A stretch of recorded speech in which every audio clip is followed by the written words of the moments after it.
This video is brought to you by PrizePicks. But let's switch gears to the part of OTAs that we're not going to enjoy when it comes to the Browns, because we've been here before. By the way, if you don't know, I'm on with Mac Robinson of 92.3 The Fan. And look, it's not exclusive to Shedeur, because I think a lot of people act like all of this stuff is bespoke to Shedeur, but like, you know, I say the phrase the Sanders family a lot, but when Baker Mayfield was here, we were talking about his wife a lot, right? We were talking about Carly Teller, like, you know, the people who, I mean, we talked about Dylan Gabriel's wife last year, right? Like, people who are in those kind of like relationships with those players, they love those players, they believe in those players, and you know, if that becomes an unpopular you're being opinion, a supportive partner. Yeah, they're gonna be supportive, right? So like, none of this is bespoke as much as people want to make it seem to Shedeur. Shedeur is just the loudest version of it because he is a Sanders, right? Like I did a whole video the other day discussing what Deion said on that podcast. He wanted to meet Todd Monken. And everybody made this seem like it was like so big of a deal. I'm like, he's the former head coach of this dude for 4 years. He's gonna want, like, that. Dan Lanning met with Kevin Stefanski last year. Publicly met with Kevin Stefanski. Was on Cleveland Browns daily. Like, this is the Dabo Sweeney, right? Was notoriously always commenting on his belief that Deshaun Watson was Michael Jordan well into his career, to the point that when we traded for him, he gave us a soundbite and came on local radio and was talking to people about Deshaun Watson when he did not have to talk about Deshaun Watson, right? Oh, I remember. Yeah. So it's the idea of somebody who coached a guy for 4 years, really believes in that guy from a football standpoint, you know, wanting to and being able to have the platform to talk to the coach. Yes, that happens all the time. It's one of the advantages of staying somewhere for 4 years, by the way. Like, if you're a young 5-star recruit trying to make your decision, building that kind of relationship, that's the kind of stuff you get when you stay somewhere for a while, right? Like with Taylor Green, he ain't been nowhere long enough somebody come knocking down the door for Taylor Green or whatever it is. But, you know, he had the same coach for 4 years. It happens to be his dad, which obviously adds another element on it. And that goes from, oh yeah, of course Deion believes in his son and the quarterback that he coached for 4 years, to, oh, is Deion gonna force Todd Monken to start Shedeur? And I'm like, guys, we have crazy beliefs about what you think the power of Deion Sanders is if you think that that's a legitimate threat. It's just a normal thing.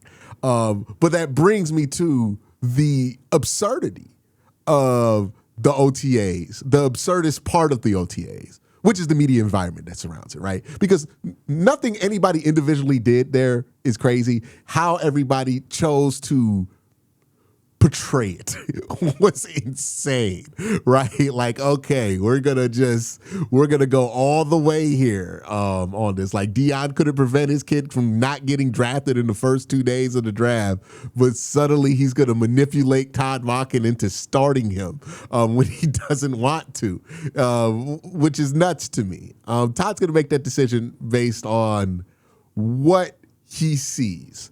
But another thing I touched on in that video that I don't think, you know, people are so caught up in the Deion thing that I don't think people notice as much. Here's the key to this quarterback competition. The earlier they decide who's going to start, the more likely it is going to be Deshaun Watson. The later they decide they're going to start, the better chance that Shedeur has, right? The more into camp this competition goes, the better that is for Shedeur. And we talked about it before, but it's like, right now, we're hearing a ton of great stuff about Deshaun Watson. And I don't think that's a coincidence. I think you're hearing a bunch of great stuff about Deshaun Watson because let me put myself in the shoes of somebody who's working for the Cleveland Browns this year. Mac, if you could accompany me in putting these shoes on, I think we'll have an interesting journey here, right? So you come to work for the Cleveland Browns. You've worked for a rival team or just another team in the NFL, and all you've heard is like, man, Deshaun Watson's terrible. You know what I mean? Look at all this stuff that's on him. He's bad. Look how bad he's playing. It's just mysterious how bad he got. And you probably have some respect for Kevin Stefanski because he's a 2-time coach of the year, right? You are aware of the league enough to be like, well, like the Browns, like they're not that terrible of an organization, right? Like it can't be that bad. I chose to work here, right? And then you meet Deshaun Watson. And here's the thing about that. Deshaun Watson, none of his problems have been about what he can do for a football team when he's not playing football. That has not been the problem with Deshaun. He has not been a locker room malcontent. He's not been somebody stirring Deshaun Watson, if you limit your interactions with him to what he can do in a meeting room and what he looks like in limited practices, essentially, because he's in shorts and a T-shirt and you're not playing real football with a live rush, Deshaun's going to look like a veteran quarterback and a pretty good one at that, right? What's Deshaun's the most marketable trait about Deshaun before he got in all this trouble was when he would go into those press conferences and explain his interceptions, right? You remember those clips back when Deshaun used to talk to the media, right? And he would like explain in detail what he saw, the linebacker buzz. We did that. That's the alignment. Deshaun is very impressive. He's always been very impressive in that way, right? So if you're giving him a clean slate and you're basically wiping out all that happened in 2024 and you're just judging this quarterback competition because you want a starter before training camp, you're not going to judge it on the football, well, then you're going to pick Deshaun Watson because he's going to be impressive. And, let me make this clear. Deshaun Watson is as impressive as he's ever been when he's not playing football in the football building. He's never dropped there. Where Deshaun Watson's level ability to impress you has not been where it should be is when he actually plays football, which is why every year since Deshaun Watson has gotten traded here, we've gone through the same media cycle, which is he gets here in the spring. Oh, he's amazing. He just does stuff you expect a franchise quarterback to do. He bought the offensive lineman cars, and then he took everybody to Mexico to work together, and he's just building all this team unity behind the scenes, and he's doing all. He's such a leader in the meeting room. We've been through this before because, that part never fell off for Deshaun Watson. What fell off is when he actually has to play football. And that's the question, and that's the part of the media cycle about this that drives me crazy because you would think after 5 years, Mac, somebody would look up and go, hey, we do this all the time. Maybe we're overestimating, we're not overestimating how cooked he is when he plays. But we're taking he's cooked when he plays and saying, oh, he's cooked when he does everything else. He's not cooked when he does everything else. He just can't play football anymore. That's the problem with Deshaun. So if you're going to judge and decide this quarterback competition before you actually get to play football, of course Deshaun's going to win it. Because that's not where Deshaun struggles. He's still very good at that. And for all we know, right, Shador has struggled with that part of it because last year, this is where we heard the most negative stuff about him when he joined the team, was around this time. But let me know, what do you think about my theory there? And just let me know what you think about the media environment when it comes to this and what we're hearing and who it feels like we're hearing this information from. Well, when it comes to the overall landscape of it, right, it feels like it's funny because the entire experience, it feels like the longest. I mean, it's been 4 years since they traded for Deshaun Watson. It feels like the longest 4 years. And so because of that, and I know we've joked about it before when I've been on the show, and been on the channel, but it feels like each season has 5 years mixed in every single time we go through it. No matter who the hell we got at quarterback, no matter what the hell is going on, it feels like there's 17 different things that go on. Hell, when they made the playoffs, you had 4 or 5 different quarterback eras that you really got into during the season between the beginning Deshaun Watson, you got into Dorian Thompson-Robinson, then P.J. Walker, then Deshaun Watson again, and then back into DTR, and then into Joe Flacco. Like, there are so many different things that I feel like we lose the plot because of the fact that it gets so bombarded by every single different era every single season. Like, the fact that Jameis Winston was only on this team 2 years ago, like, it feels like that was an eternity ago. And yet at the same time, like, we've had 2 stints of Joe Flacco in 3 seasons. Like, the way that the news cycle really like accelerates through, it also just feels like we constantly lose sight of that every single year. And so because of that, like, you're right in terms of the fact that, you know, I still remember when they first got him, and you know, the talk was, and I mean, hell, I was there. Like, I was there at the OTAs, and I got to see Deshaun throw, and I thought, wow, okay, that's what was missing. And again, you're practicing on air. You're practicing in shorts. You're not practicing in pads. Like, and you're getting to see, like, oh yeah, no, when he's able to work through it, like, yeah, he can go ahead and have some amazing throws, and the way that he's able to just flick the ball down the field effortlessly, and then it's able to get down there no problem. Like, it's incredible. But also, it is the summertime. Like, you have to keep that in mind when you're looking at all of these, and especially because I know, Ken and Lima had Todd Monken on the show, and he even talked about, they asked him about, you know, the idea of having a starting quarterback named before you go into training camp, and he was like, I mean, I'd like that, but also, like, I'm not guaranteed that. Like, I think that for him, it's a situation of, you know, I don't think that, you know, per se, that just because at the beginning he said, like, oh, I would like to have this done, doesn't mean that it's like, yeah, it's going to be a wrap. So that's also where, like you said, during the offseason process, yeah, sure, okay, I think that that's going to be a massive leg up for Deshaun. But also, I think that joint practices actually will matter more this season than I think in previous years, because of the fact that it's, again, a new coaching staff, and also those live reps that you're actually going to get behind closed doors, not in front of the media, and actually are able to work on some of the different things that you have. I think that's actually going to be more impactful for how you're going to evaluate these guys compared to, you know, some of the preseason games and some of the way that these guys handled that adversity. Yeah, and I wonder how clean of a slate, right, that we're talking here for Deshaun Watson. Because there's levels, right? Like, you know, you could do a clean slate and be like, I ain't going to necessarily put you back because of 2024, which would be a clean slate, right? Because like, he was 74 out of 80 quarterbacks since 2023 who have over 100 snaps in success rate that year. Like, horrific numbers there. Yes. So, like, if just giving him a chance is giving him a clean slate. But, like, that doesn't mean that it's completely clean, right? Like, I wonder if it's so clean that he's going to ignore, like, oh, no, I know he's had issues playing football in the past over the last few years, but we're going to ignore that. He looks great. We're going to roll with that in the camp. And then maybe if he has problems in camp, we'll revisit this whole quarterback competition thing, right? Like, which is a possibility there, right?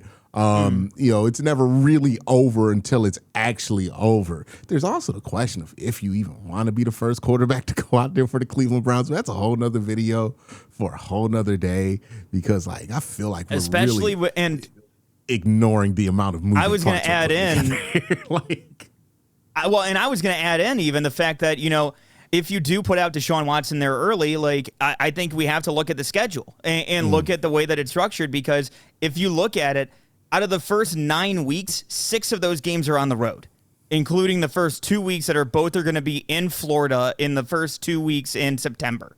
Like, it is going to be hot. It is going to be balmy down there. I mean, again, like, the last time that we were down there in the radio booth, we literally had to put, like, a towel over top of our equipment because the AC was just turning into humidity that was just condensation on the ceiling in our booth that we had to keep on wiping away. It's very hot, and you're getting that in Jacksonville in week 1 and Tampa in week 2. And so, again, when you're going on the road quite a bit to start your season, including one of your 3 home games that you get in that 9-game stretch is a Thursday night game.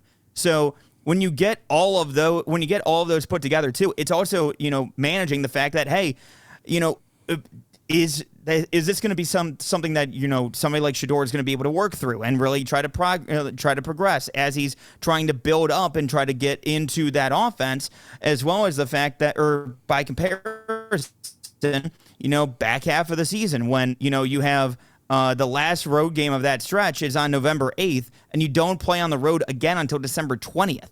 Like, you're going to have a stretch there later on where maybe that is more conducive for somebody like a Shedeur to go ahead and get more playing time in that regard. We're going to continue with this conversation, but first I got to thank my sponsor, PrizePicks. Hey, let me talk to you about my sponsor for this year, PrizePicks. It's a fun way to win cash while you're watching your favorite teams. Forget complex betting rules. Their app is designed to be incredibly easy to use.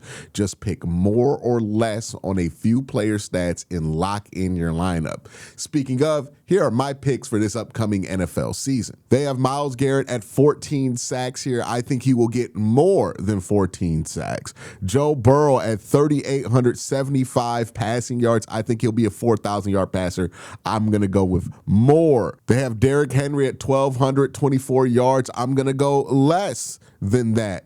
Check to see if PrizePicks is available in your state. You can follow me on the app at KWEN_C to see all of my lineups. Download the PrizePicks app today. Play $5 and get $50 in lineups when you download the app using the link in the description. People are going to be doing the charting, right? People are going to be trying to kind of look at it from a performance aspect of it.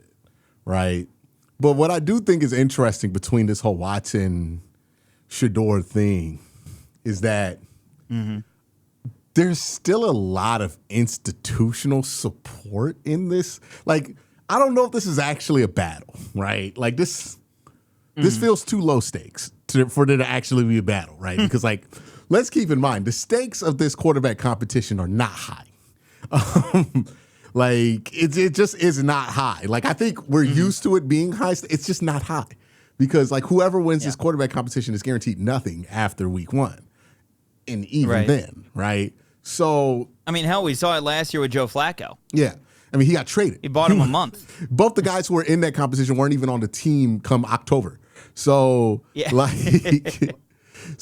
know that it has low stakes when in the situation that the Browns are in, when they're kind of just waiting their time to really take another swing at quarterback and hoping that maybe a dart throw they took, whether it be Shedeur or trotting out Deshaun again, works out, can help them out in the quarterback searching game for them.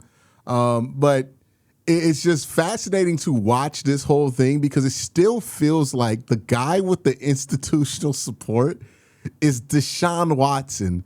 And the last time we saw that guy on the field, he got booed as he got carted off while tearing his Achilles at home. Right? But it feels like whenever you're hearing these reports, right? I've talked about before and you can watch the video if you want to know, but where I speculate Mary Kay's sourcing to come from, right, on her report about the quarterback competition. And it does feel like there's a lot of people who are in the Browns organization that are like, hold on, this Deshaun thing might not be that bad. But again, we talked about why I just can't fall for it again. But we don't necessarily hear similar reports from similar sources or people who you would assume have similar sources in terms of Shedeur, right? Which is interesting. We'll see if that changes because it's only been 1 year. But I do think that aspect of it is not really giving me any information to act off of, but it is one of those things you just put in your pocket and you're like, that's interesting. That's a little strange. Wonder what that turns into, if anything. Yeah, and that's one thing that at least when it comes to, the reporting, at least throughout this offseason, right? It's always just interesting to see, how certain, narratives are, kind of, the through lines throughout all of the different narratives that are out there, everything like that. And even to the extent where you talked about Dylan, like I know like on our station, like Mary Kay Cabot's talked about Dylan being a part of. Still being a part of that quarterback room, this, that, the other. We've had multiple reporters that have come on to say similar things along that realm as well. Last year, so around this time was when we heard the supercomputer quote, right? Like from Mary Kay. You know what I mean? Like it's interesting that we have not heard, and look, it's not going to come from the same place as Mary Kay, maybe, but like, we know who has player sources. We know who usually leaks stuff when players want something out. And I just like, I would have thought by now we would have felt that difference in the same way that we kind of felt it, where it's like, there's credible people saying stuff in favor of Odell in 2021. There were credible people saying stuff not in favor of Odell. And you can feel the split there from like, oh, there's a section of this organization that really believes in Baker Mayfield, and there's a section of this organization that does not think he's getting the most out of Odell Beckham, right? There does not seem to be like that kind of split there as far as the information that's coming out. Maybe that's just he doesn't have the relation. I find it hard to believe, but he doesn't have the relationships to be able to get information out. Maybe that's not a game that they're willing to play, which again, I don't know if that I could really buy that. Like seeing how the Sanders family has moved, it's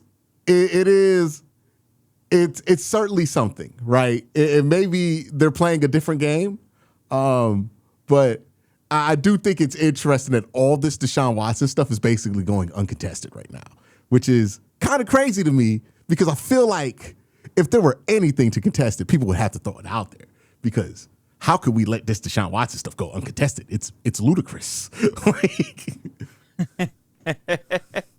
Well, and again, and that's where, like, I think that in terms of, like, where the reporting is kind of coming from, this, that, the other, I do think it's interesting the fact that, usually there is, like, a push and pull when it comes to reporting and everything like that. Like you said, like, usually if we're getting one side of it, especially when it comes to Deshaun Watson, in this case, then, usually you do see a little bit of pushback, or maybe that counter report that comes out of, the certain people in the building that are encouraged by what we've seen by Shador throughout the offseason and what he's, really improved upon in certain aspects. That's kind of where I am interested to see maybe if that's what comes in this next OTAs. And, we've already had Shador speak, he spoke at the last batch of OTAs and everything like that, the voluntary minicamp as well. So, depending on, if Deshaun speaks, or, depending on who comes out and who speaks then, how does that affect different aspects of this? And, again, like you said, those different media connects, everything like that.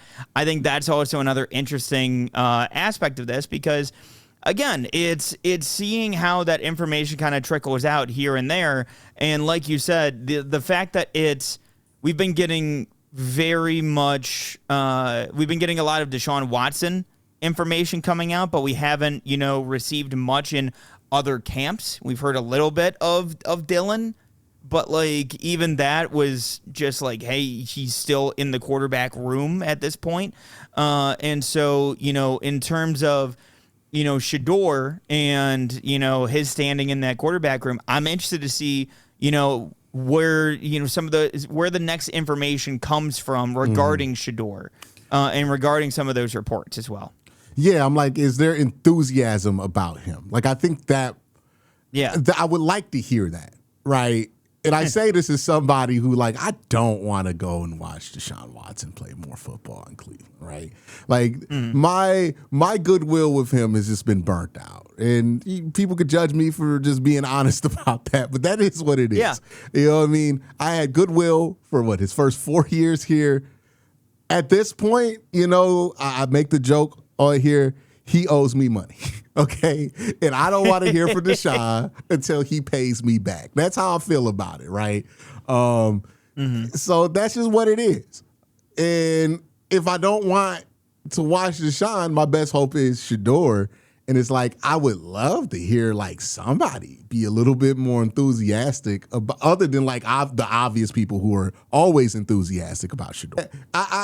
I just hope by the end of OTAs we see more enthusiasm about Shedeur. I think that's where I want to be. Like right now, it seems like there are pockets within Berea enthusiastic about Deshaun. I know where that enthusiasm tends to go, right? We've seen this ride before. Yeah. And, I feel like I'm at this place with Deshaun because I'm willing to give him some credit that I don't think people who really don't like him aren't willing to give him, which is he's not cooked mentally. He just can't physically perform football anymore. Like when people are like, he shouldn't be in there talking to quarterbacks, like, I bet Deshaun Watson is great in that quarterback room. He's always been good in those kind of roles, right? Like, I bet he is a useful mentor and all that, and he's helping guys learn stuff. Deshaun was at one point a really good quarterback. His problem isn't that he doesn't know how to play quarterback. He simply cannot perform it anymore, right? Yeah. It's like Bobby Brown. Bobby Brown know how to sing, but Bobby Brown can't sing no more. Like, that's the issue. Like, he can't go out there and sing Roni no more. It's not a thing.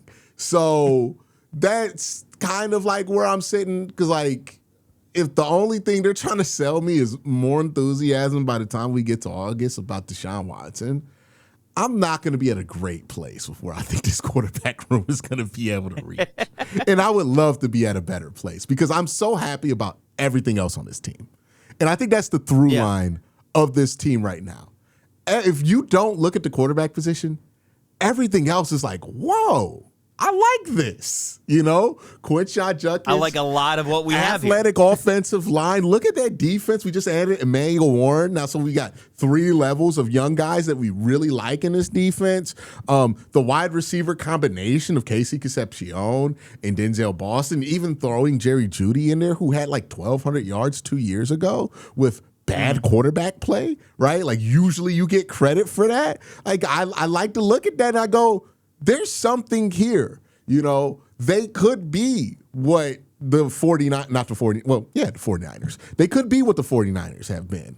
They could be what the Seahawks did last year. They could do what Denver's been doing the last couple of years, Even Jacksonville last year, too.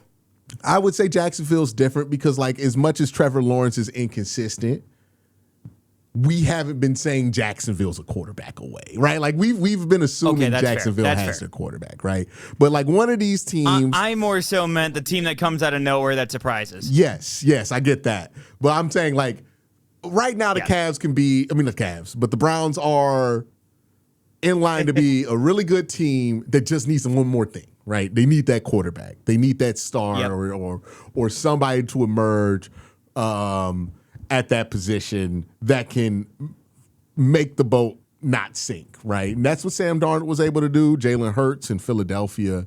The Browns have put themselves in line for that. I'm sorry, I'm watching the Western Conference Finals right now as we record this video, so I'm thinking basketball too.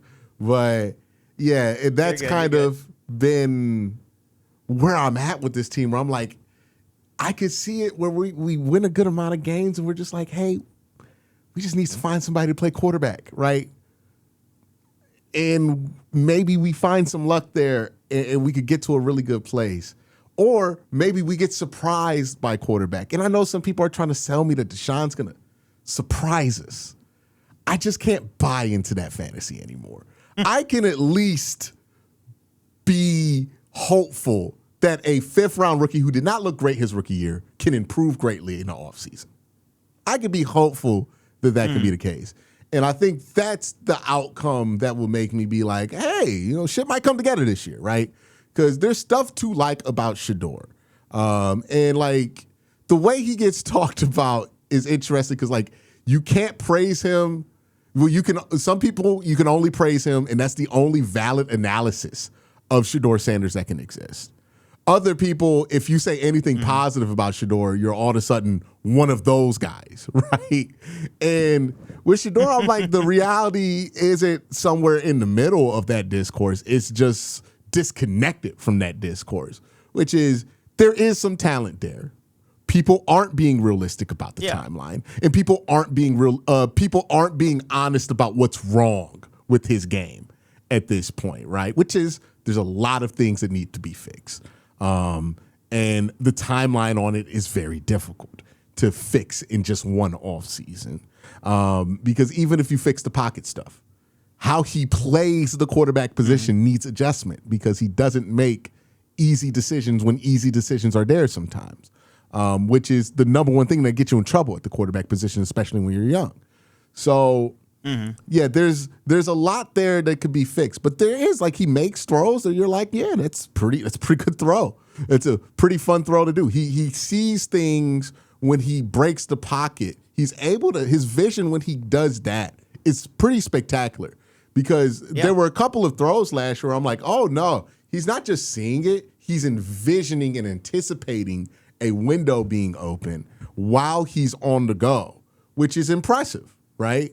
I just want him, I don't think he has to be that impressive in the pocket, but he just has to be able to, get to your meat and potatoes enough so that you can eat your dessert. And if we could get there with him, I think there's something there. And I can at least believe in that.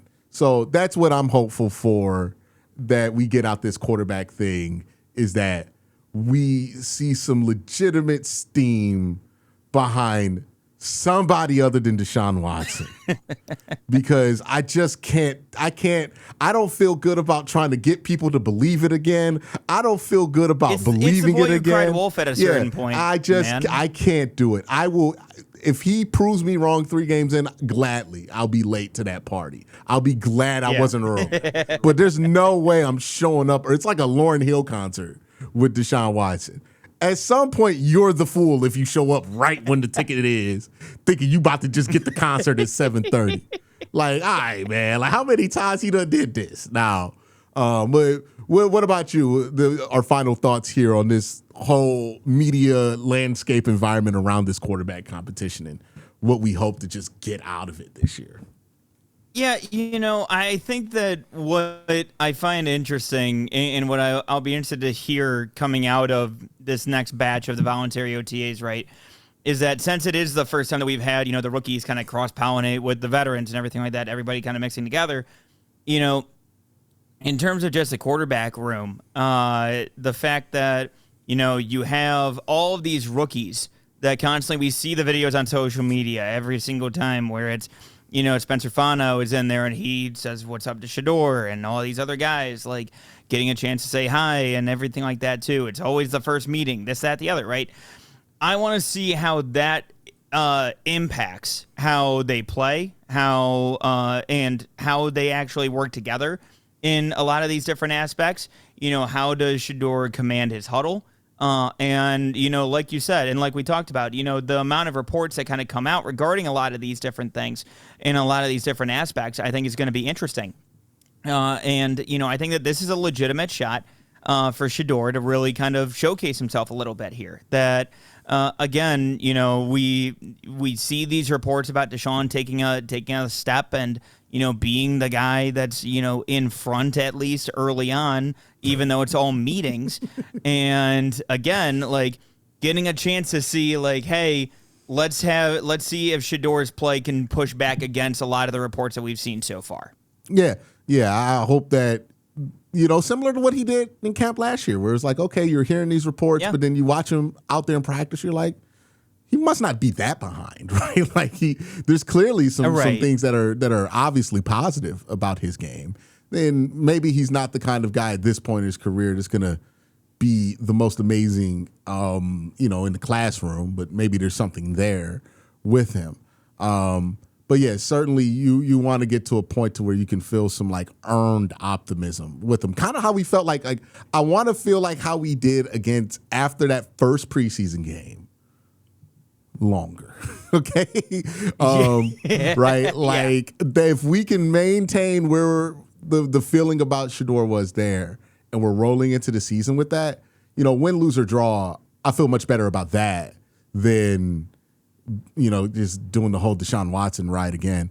But here's the thing that's true about this quarterback competition. As low stakes as it is for me and you, because we're going to be here regardless of what happens with the Browns season. And next year, we're going to be here because we're volunteers.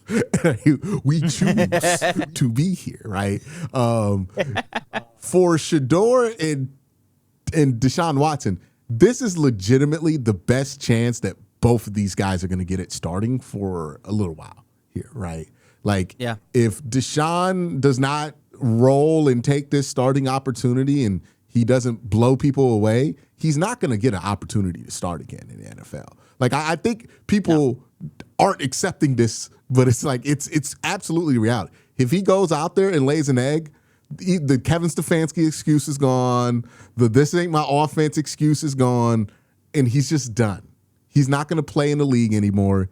He's going to retire and vacation for the rest of his life, and he'll probably have fun doing it, but he won't be in the NFL. Shador's not going to be out the league, right? As much as Curtis likes to joke about it, right? He's not going to be out the league, but it's probably going to be a while until he gets a legitimate chance to start again, right? Like, we see this with guys who are day 3 picks, where it's like, hey, after that first couple of years and maybe you get a run or not with that team, you start just bouncing around, trying to stick somewhere, and the battle is staying on the roster, not really getting an opportunity to start.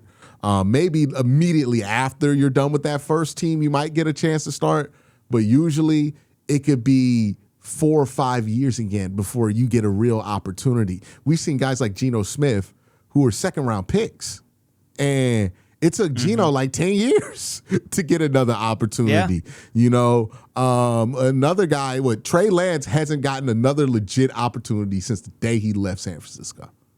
Like, think about that. He hasn't gotten another legit opportunity to start at quarterback since San Francisco gave up on him. And he spent as many years as a backup for Justin Herbert as he was attempting to be the franchise quarterback for San Francisco. And he was the number 2 pick in the draft, right? Yes. Like, we start looking at like 5th round parallels. It's like, where's Clayton Tune right now? You know what I mean? That was a 5th round pick, right? And I'm not trying to roast Shador or anything like that. DTR's in Birmingham right now, and I saw him had a game-winning drive. It was pretty cool, but it was in Birmingham, franchise QB for the UFL. Yeah, it was in Birmingham, though. Like, you know what I mean? Like, the reality is, you know, when you're a 5th round pick, when you're a day 3 pick, when you're not, even if you're a 1st round pick, if a team gave you a chance as a young player and it did not work out, teams are going to give that a long time before they give it another shot, right? Like, even Kenny Pickett, right? Kenny Pickett failed with Pittsburgh, back up in Philadelphia, came here in Cleveland. Cleveland was like, we'd rather start Joe Flacco, traded him to the Raiders, and his career is basically, he's one of those guys who just sticks around somewhere and might get an opportunity, might not. Maybe he pops up in 5 years. So the stakes are high for them, okay? The stakes aren't high for the Browns as an organization. But for Deshaun and Shador, I hope they both understand that this is not only the best opportunity you could ask for at this point in your career, right? With what's around you, the kind of defense you have, the roster around you, but also, if you don't succeed with this opportunity, it might be your last in terms of Deshaun Watson.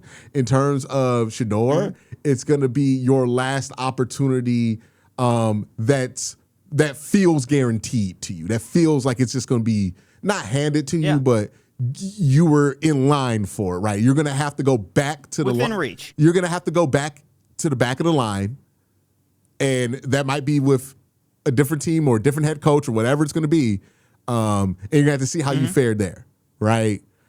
So after this year, for both these guys, nothing is guaranteed, and I hope they understand that, and that brings the best football out of them. But, Mac, I want to thank you for joining us on the show. Anything else you want to say before we head to the next thing? No, I think we've really kind of touched on all of it. I'm interested to see what the narratives are coming out of the next batch of voluntary OTAs here.